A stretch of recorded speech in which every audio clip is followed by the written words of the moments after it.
Welcome back to Cookie's Fish Room. Norm back here on the couch again with a different sort of video this week.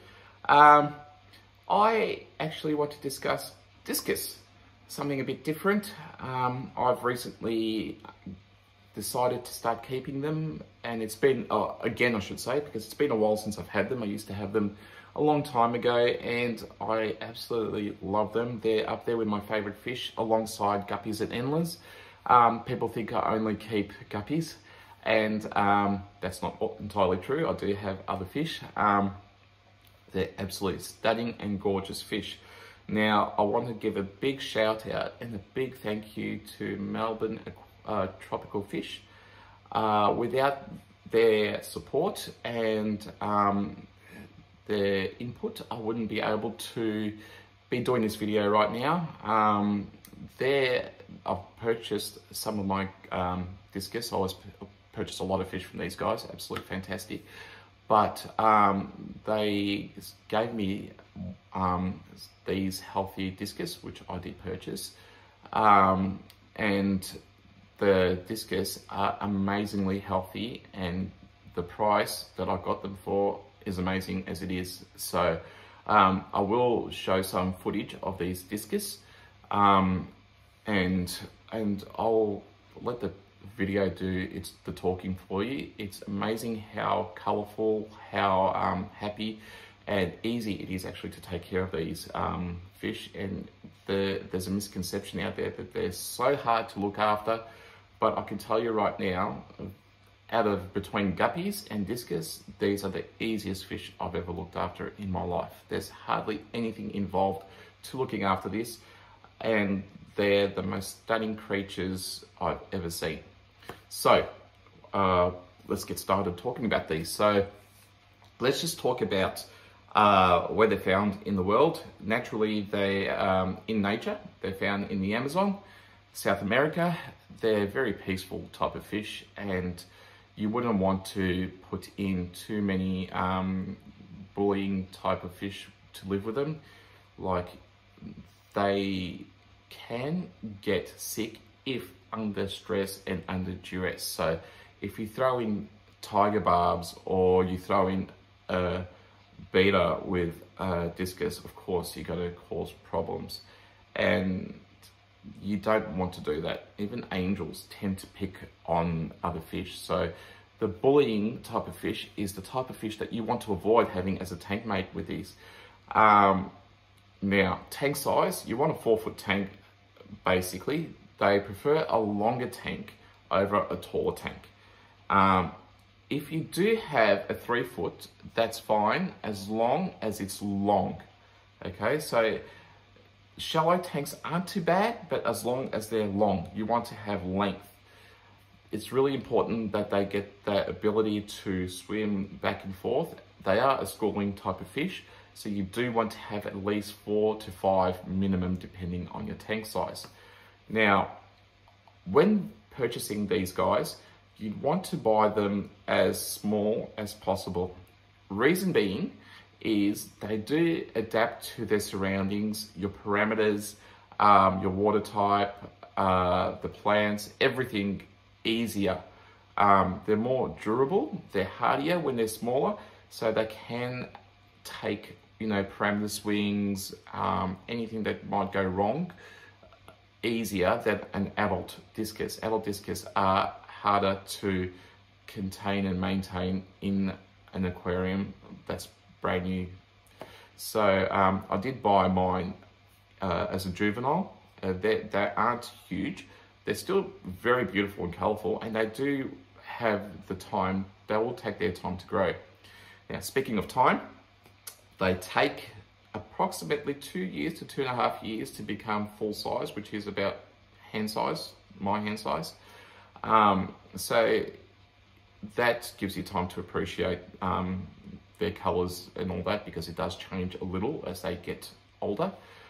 They do become brighter as they become older, and that also depends on what you feed them.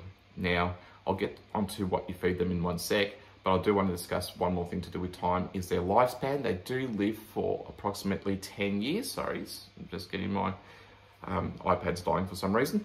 They do live for approximately 10 years in captivity. Out in the wild, they can live a bit longer, but that's natural for most fish. Now, let's just talk about their Tankmates. I just have a list of things to talk about here. Tetras, Epistogrammas, Siamese algae eaters, what else did I have? German rams, coolie loaches, snails, and Bolivian rams are probably the best tank mates for these. Fish that you can find in their natural habitat also. Lower order swimmers, such as cories and different loaches again. Food, that's the most important thing. Now, if you want to get your fish to pop with colour, to look fantastic, I do recommend feeding good food. Now, yes, they will eat pellets, so you do have to get good quality pellets, high in protein. None of this crap that's, the first 38% of it is soy meal or cardboard or whatever it is. Find something that's above 40% in protein, that's high in meat, basically, for them. They do eat the red coloured granules, similar to betas. They love their meat. Carnivores, I actually feed mine as a treat only. Bloodworms twice a week, because you don't want to have it too much, as it is fattening and it's no good for them. Beef heart, frozen beef heart once a week, and really good. I mix up their flakes. Again, I use the extreme flakes, and I can't remember which one. I think it's the tropical flakes, because it's really high in protein and they go crazy for it.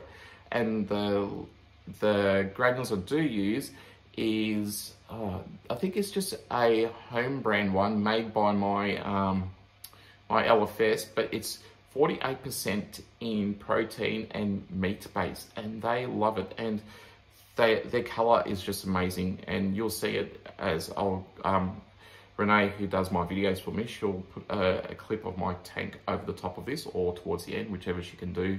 Either way, I'm not fussed, but so you guys can see them. I'll have to capture them.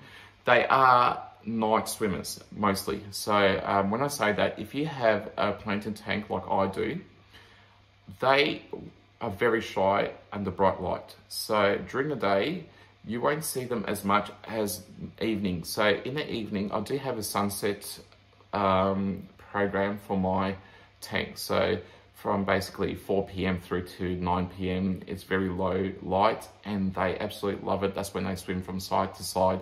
Now, if I had that feature on all day, you'd be seeing them swim up and down all day. They are night hunters in the wild, and when the wild caught ones are actually caught in the wild, they do the catching in the evenings because it's easier to catch them. That's when they're out and about and not hiding. And again, don't overstock your tank with them. Don't have too many of them to begin with. There are products out there that will adjust your water and provide all the minerals and vitamins that they need, that they don't get from their food or your tap. It is very vital to use, obviously, water conditioner. I use Biotope. They use a lot of the products that, they use a lot of the minerals and vitamins that's found in nature in their products. So I use that as my water conditioner. And on top of that, I use Discus Trace, that's it. So that also adds all the stuff that they need in their water that they don't normally get out of your tap. It's not vital to have the Discus Trace, but it makes it a lot easier with GH and all the rest, and it makes them a lot happier. Therefore, happy fish, less stress, less disease. Again, quarantine is vital, so don't forget to quarantine these guys.